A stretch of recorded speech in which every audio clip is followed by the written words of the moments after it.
maoko mondo chiw ranyisi makare mar piny Kenya kaachiel kuom yore mag konyo chwalo dongruok kod bero weche mag tudruok e kind Kenya gi pinjego. Ruto oloso e kinde ma oyawo ayanga romo mar 19 mar jombetre ma obagi Nairobi. Efinya Kidi miyo waler mathoth.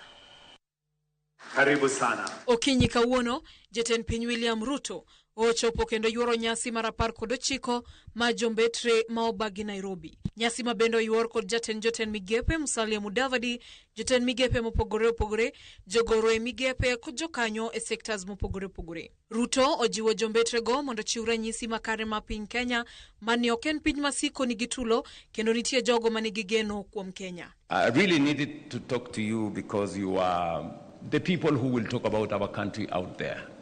Please project the right image of our nation.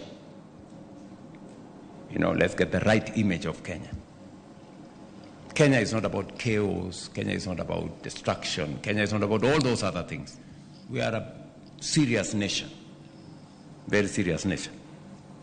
And many people believe in us. Ruto bende owito oko paro mar jogo mawacho ni osebedo kawacho ni okochopo kare singo madongo Kenya. Omedo ni jotelo nyaka kauting maneno ni gichopo singo mekgi ne oganda kaka dwarore. We are re-engineering our nation, and we are re-engineering our political discourse.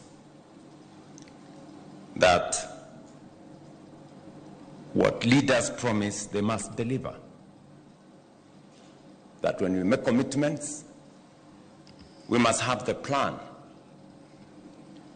to execute and to make them reality.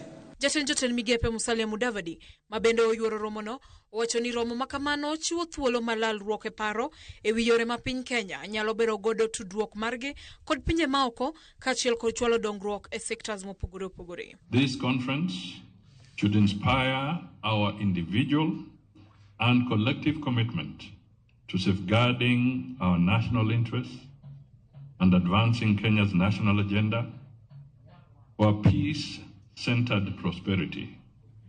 Our supreme enterprise is to enhance the brand Kenya.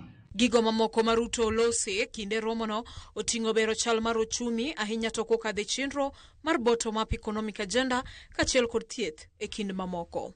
Efinya Kidi, Ramogi TV, Nairobi.